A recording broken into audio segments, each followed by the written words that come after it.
It's a time! Package from China time with a little bit of Sega power inside. Hey, welcome back to the channel. It's awesome that you're tuning in. In today's video we're going to be doing a chit chat about something I have been owning for quite a long time now in the collection, and I'm very pleased with it.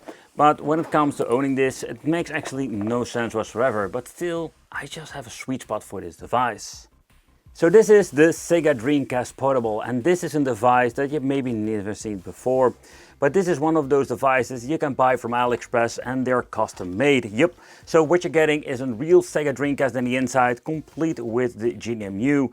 So this is the 512 gigabyte version. So this is a device that can actually play every single Dreamcast game that was ever released. It also comes, of course, with the power supply, and this is not your typical power supply because this is not a typical device. It comes with an 8.4 volts, and this had to do with the batteries that they are using inside of the device, and later on I will show you how it looks also inside, because that makes the thing quite unique. So form factor wise, I think this is a very interesting concept when it comes to that.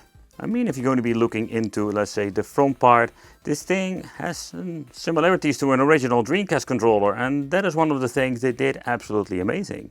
With the built-in screen, that is actually not an ultimate, let's say, IPS panel.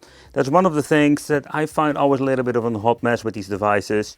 And I have no idea, come slide it on. There we go. The display that you're using is not bad at all, because you're going to be looking into, let's say, all kinds of portable devices. Sometimes it's just going to be a hit or miss. The unfortunate part is they didn't replace the CMOS battery, because this thing is freaking asking me for the time all the time. But as you can see at the front, we're also having a tiny display, and this is the VMU. When booting up, you can hear the all famous beeping sound. And yep, it's fun if you have like a couple of these controllers with plugged in with this thing, but it's meaning actually that the battery is completely dead inside of this, let's say, memory card. Replacing it, I think that is a mission impossible, because you just need to open up the device itself.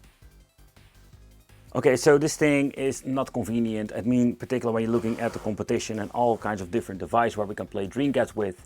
But I just love it how it looks. It is absolutely clunky, but not to the point it's going to be like uncomfortable. So first of all, if you're going to be just holding it, this thing is quite comfortable to hold in your hand. So we're having the analog stick over here, the D-pad, and the D-pad feels absolutely awesome.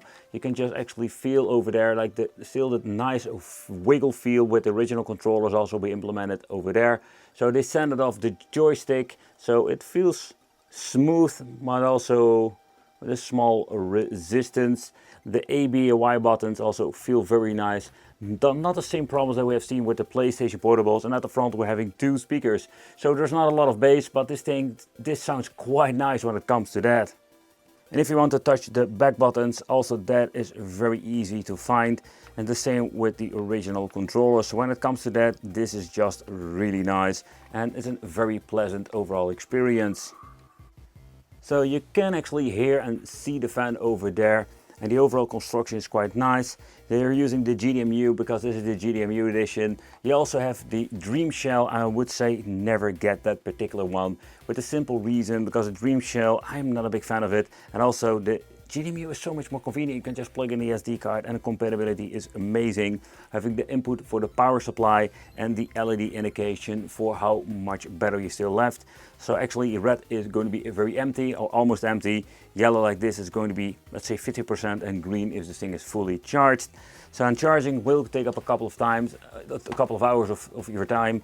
But if you're going to be looking into the power supply, these things always weigh so lightweight, and they get freaking hot when it comes to that. So if you want to change out the volume, that can also be done fairly easy. At the side we're having over here a very nice slider where we can just push up and down, and this way we can just fairly easy change out. And if you're going to be pushing it in here we're going to be having all kinds of settings for the display. We can change out the position and all kinds of cool features. Here we can just go into the menu if you want to, go out if you want to. And this is such a very easy and pleasant overall experience for also getting into the OSD mode.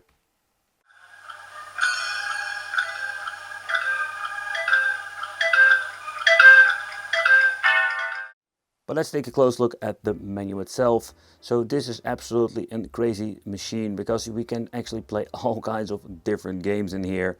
So Blue, Stinger, Berserk, the Beats of Rage. So unfortunate part is we don't have in every single, let's say, game and screenshot. It will take up a little bit of a time.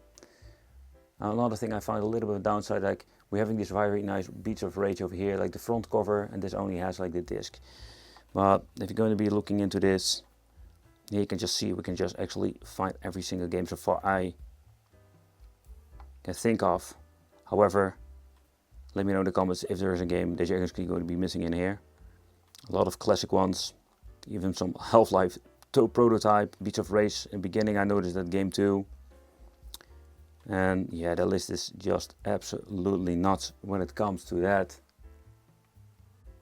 Another feature that I think is really interesting, that we have the option for auto but also 4:3 aspect ratio. So if you don't want to have actually the 4:3 crazy widescreen shenanigans, you can actually do it like that and just play. And downside to this, let's say having a lot of different games, yeah, we do have not unlimited space when it comes to playing the games. Yeah, so I already got the message that I have no save, so that is a little bit of a downside when it comes to that. So we need to manage to clear up the freaking memory card and only save for the games I really want to play. You can already see that says no freaking space, but let's get into the gaming and let's have some old school fun. Because this is running on an original Sega Dreamcast hardware, there is no upscaling whatsoever. So what you see is what you're going to be getting. I'm putting the display in 4:3 aspect ratio, so that's going to be a different experience when it comes to that. But how is it playing? So first of all, so if you're going to be playing this is such a weird, different experience. So I think for small hands this is not going to be like super comfortable. I'm just going to be honest, because this is a very big clunky device, but also very thick. Oh, but I can tell you that when it comes to the audio, oh man, the high of the speakers is absolutely nuts. I think that's also like the little bit of downside to these things you're going to be playing. But in the end, there are so many different more classic games to try. So one of those very cool games or engines are Beats of Rage. Man, they're making so many wicked things.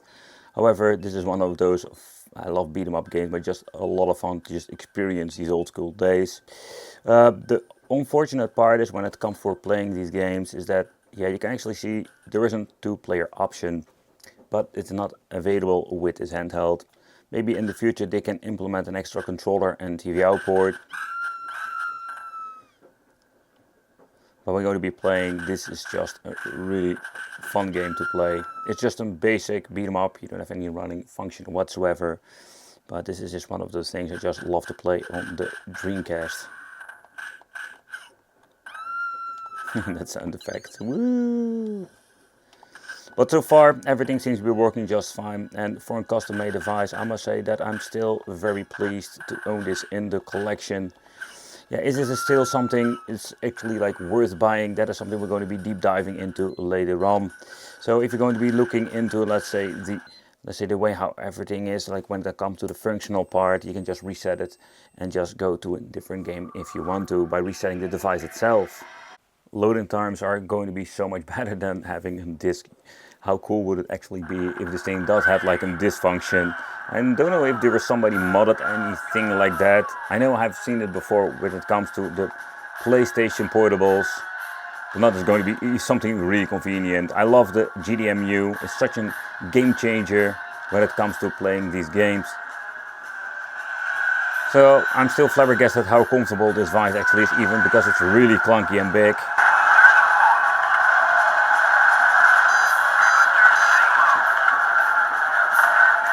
And if the GDEmu supports the game, we can just play it without any problem whatsoever.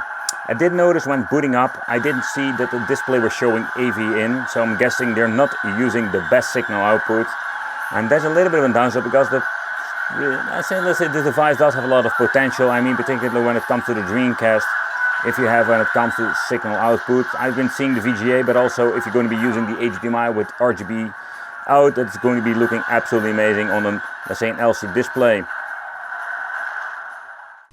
And that's what we're going to do in this video, and I'll show you how it looks in the inside. And no, the cake is not a lie, because it is actually a Dreamcast slimmed down inside this machine.